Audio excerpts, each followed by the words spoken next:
Back in 2020, I missed the Yakuza Like a Dragon train. You can't play everything, and Like a Dragon unfortunately slipped through the cracks. It wasn't until last month that I finally picked it up to see what all the fuss was about, and I am so glad that I did because it was one hell of an experience. The best thing about waiting 3 years to play it is that I would only have to wait a couple of weeks for its sequel, Infinite Wealth.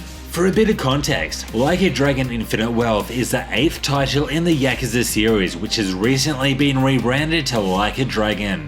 Where the first 6 games of the series were action focused and followed Kazuma Kiryu, number 7 changed things up with a turn-based battle system and a brand new protagonist, Ichiban Kasuga. The 8th in the series, Infinite Wealth, is a serious case of if it ain't broke, don't fix it. It offers everything that was so amazing about its predecessor, but with minor tweaks here and there that makes it my favourite title in the series. What are your thoughts on Infinite Wealth? Is it your favourite too? I would love to hear from you in the comments below. Before we begin, it would help me out a lot if you hit that like button and sub for more RPG content coming soon. You can also hit that super thanks if you'd like to support the channel. Alright, let's get into it.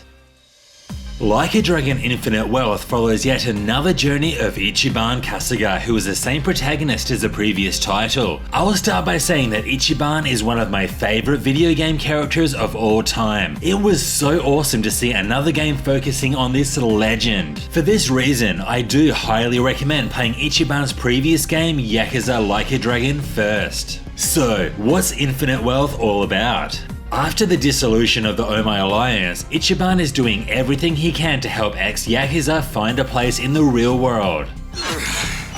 Okay, another day, another chance to make a difference!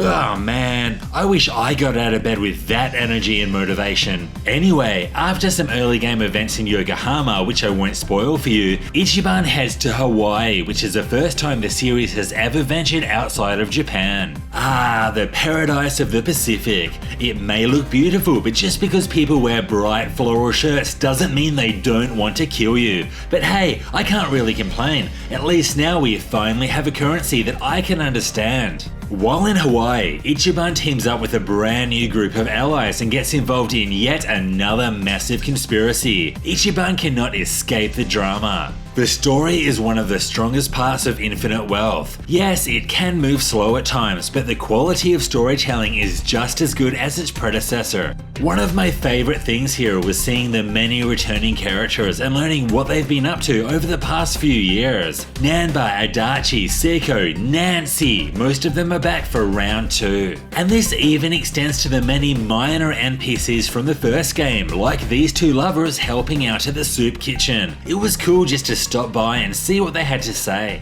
Also worth mentioning is that Infinite Wealth features the legend himself, Kazuma Kiryu, who was the main man behind the first 6 Yakuza games. It was really great seeing his story continue, and there will be massive emotional payoffs if you've been invested with his story from the start. Kiryu actually plays a much bigger role than I expected him to, as at times you'll control him as the main character back in Japan. I really loved how the story jumped back and forth between the 2 main locations. Breaking the rules. Yeah. No cause, no choice, no going back to how it was. No slowing down because we'll keep our heads high. While exploring the Japan locations provides much the same experience as the previous games, exploring Hawaii is an entirely new experience. Seriously, I am so glad that we finally have a location outside of Japan to explore. The golden sand, the floral shirts, and all of the alohas was a great change, and I really hope the series continues this trend to explore new countries in future installments. The progression works much the same as you'd expect. The story is delivered in chapters with countless side activities to distract you along the way. There is more to do here than ever before. In addition to the 50 plus sub-stories which are all worth investing time into, there's a photography-based quest requiring you to take photos of specific landmarks. There's also a social media side quest where you interact with NPCs and try to make as many friends as possible. Then there's a brand new range of minigames which stole hours of my life. You still have your classics such as golf, karaoke and batting cages, but there's also plenty of new ones to keep things fresh such as food delivery. Infinite Wealth also continues continues the trend by offering 2 massive unique minigames that can take upwards of 10 hours each if you want to complete every aspect of them. First, we have Sujimon, which is clearly inspired by Pokemon. Here, you need to catch, train, and battle with a party of 6 Sujimon and defeat the gym leaders around Hawaii. This minigame / side quest even has its own dedicated story, to be the very best that no one ever was, and it even has its own unique battle mechanics. The other major minigame is Dondoka Island, which works a lot like Animal Crossing. This game requires you to restore a run-down resort back to its former glory and will have you gathering materials, fishing, fighting off enemies, constructing buildings, and managing your intake of customers. It seriously blows my mind how much detail the developers put into this entirely optional content. This is something that no other series has ever matched.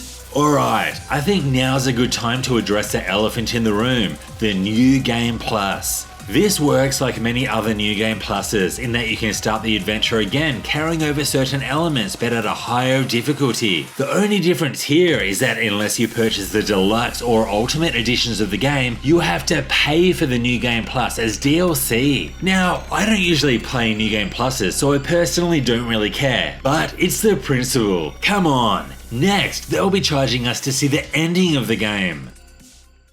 Infinite Wealth adopts the same turn-based system as its predecessor, but makes loads of small improvements that really takes this combat to the next level. One of the most significant changes is that you can now use the left stick to move your character around a small area before they perform an action. This is really great as it makes it much easier to knock enemies into other enemies, effectively use AoE attacks, utilize the environment to your advantage, and perform combo attacks with your allies. The summoning system has also had a complete overhaul. This time when you summon characters through the Poundmates app, they will fight alongside you for a few turns rather than unleash a single attack. Then there's tag team attacks, which requires your allies to fill a gauge to perform a super powerful attack. Also, every character will now restore MP through normal attacks regardless of their class. A special mention also goes to Kiryu's base class, which has a very unique playstyle and the ability to change his stance like he could in previous Yakuza games. After a certain point in the game, he can also enter Dragon Mode, allowing him to freely run around the battlefield and attack his enemies, similar to the beat-em-up style of the past Yakuza games. To be honest, I felt that the combat in the previous Like a Dragon title was a tad repetitive and lacked depth.